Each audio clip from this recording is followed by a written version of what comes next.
프로메테우스, 오이디푸스, 안티고네, 메데이아, 고대 그리스 비극들.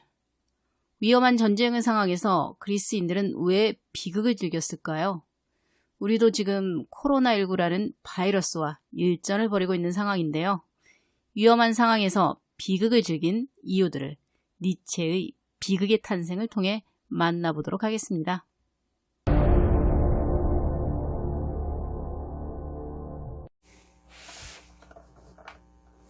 안녕하세요. 1년 동안 니체 최미선입니다. 저는 지금 비극의 탄생을 읽고 있는데요. 박창국 선생님의 번역본으로 읽고 있습니다. 비교적 가독성도 좋고 꼼꼼한 해설이 있어서 우리같이 철학을 전공하지 않는 사람들이 읽어나가는 데는 추천할 만한 책인 것 같습니다.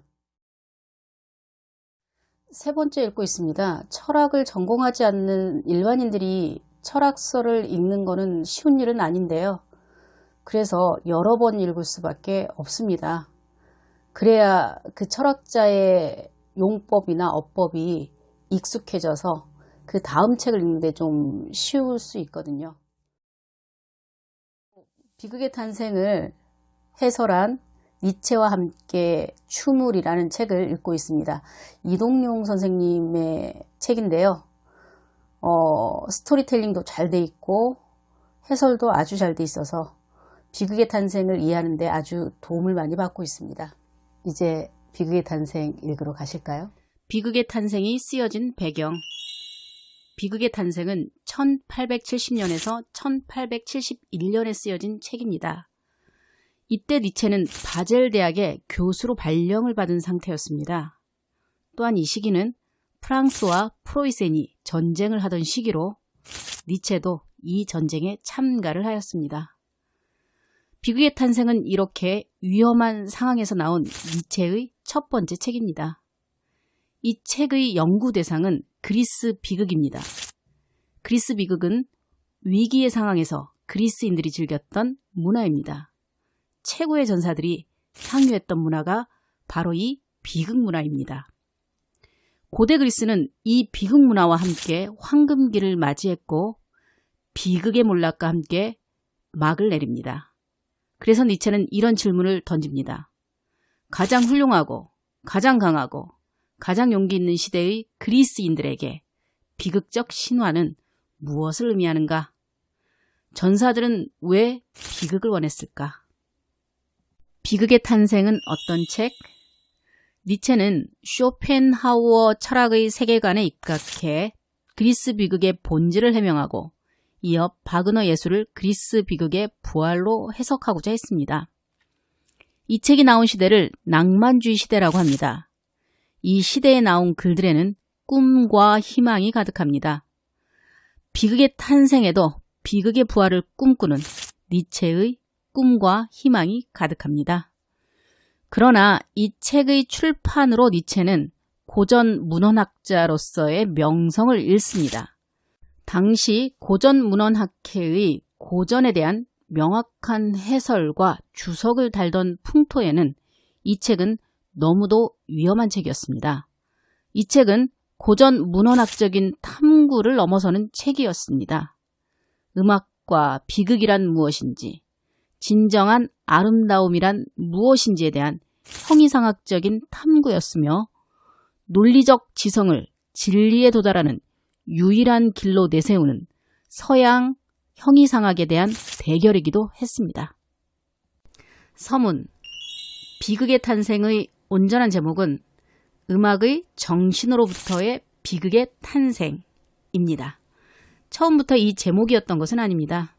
1872년에 초판이 나왔을 때 제목은 비극의 탄생 또는 그리스 정신과 염세주의였습니다. 14년이 지나 책의 제목을 바꾸고 새로운 서문, 자기 비판의 시도를 실었습니다. 항상 서문이 중요합니다. 저자가 무엇을 이야기하고자 하는지에 대한 밑그림이 그려져 있기 때문입니다. 그래서 서문을 5가지 키워드로 뽑아서 함께 읽어보도록 하겠습니다. 첫 번째, 혹독한 자기 비판. 서문에는 자신에 대한 혹독한 비판이 들어 있습니다. 이 서문을 쓴 1886년에 니체의 철학은 정점을 찍고 있었습니다. 정점에서 본 과거의 글들은 항상 서투르고 어설프게 마련입니다. 그러나 이러한 혹독한 자기 비판에도 불구하고 새로 책을 쓰기보다는 서문만을 붙여 다시 출판했습니다. 책의 주요 글자에 대한 생각에는 변함이 없다는 반증일 수도 있습니다. 두 번째, 니체의 물음. 니체 철학은 삶에 대한 물음입니다. 서문에서 가장 앞권은 바로 폭풍처럼 몰아치는 니체의 질문입니다. 읽는 것만으로도 숨이 찬데요. 질문 중에 등장한 강함의 염세주의와 도덕에서의 소크라테스주의는 이 책 끝까지 니체가 끌고 가는 질문입니다. 그러면 각각 무엇을 의미하는지 한번 알아봐야겠죠. 강함의 염세주의는 무엇일까요? 이것은 니체가 지향하는 철학으로 실존을 강하게 만들어주는 철학을 말합니다. 염세주의는 쇼펜하우어의 사상으로 니체가 철학적으로 사고할 수 있게 한 사상입니다. 염세주의는 이 세상이 개별적 의지들의 싸움터이므로 자신의 의지를 부정해야 한다고 이야기합니다. 그러나 니체는 의지의 부정은 삶을 약화시키는 것으로 보고 거부합니다. 그리고 질문합니다. 삶을 강화시킬 수 있는 강한 염세주의는 없을까? 니체는 그것을 그리스 비극을 통해 찾고 있는 것이지요. 힘든 삶을 살아가는 사람들에게 고통을 잊을 수 있는 비극 예술을 통해서 강한 염세주의, 극복의 철학, 희망의 예술을 찾고자 하는 것입니다. 네 번째, 도덕에서의 소크라테스주의. 도덕에서의 소크라테스주의는 어떤 것일까요? 니체는 비극 문화가 몰락한 이후 그리스 문화가 생명력을 다한 것에 주목합니다. 왜 그랬을까? 니체는 그 의혹의 중심에 소크라테스를 놓고 있습니다. 변증법이라는 소크라테스 대화법이 그리스 비극 예술을 몰락으로 몰고 간 것으로 본 것입니다. 소크라테스 이후로 노래하고 춤추던 시대가 가고 진리를 운운하는 철학자의 시대가 도래했다고 본 것이죠. 니체의 눈에 소크라테스의 철학은 이론이라는 교묘한 탈을 쓴 염세주의였습니다. 다섯 번째, 니체는 어떤 독자를 기대했을까? 비극의 탄생은 음악의 세례를 받고 조예가 깊은 사람을 위한 책이라고 니체는 말합니다. 그러나 예술을 안다고 하는 교양인들을 꺼린다고 말합니다. 이 책은 범속성에는 문을 닫고 전통을 따르지 않는 오만하고 열광적인 책이기 때문입니다. 니체는 함께할 열광적인 사람을 찾아내어 새로운 길과 무도회장으로 같이 가길 원합니다. 서문의 마지막 부분에는 짜라투스트라는 이렇게 말했다에 실었던 글의 일부분을 옮겨놓고 있습니다. 나의 형제들이여, 그대들의 가슴을 들어 올려라. 높이, 더 높이. 그리고 다리도 잊지 말아라. 그대들의 다리도 들어 올려라. 그대들, 춤을 멋지게 추는 자들이여. 그대들이 물구나무를 선다면 더욱 좋으리라.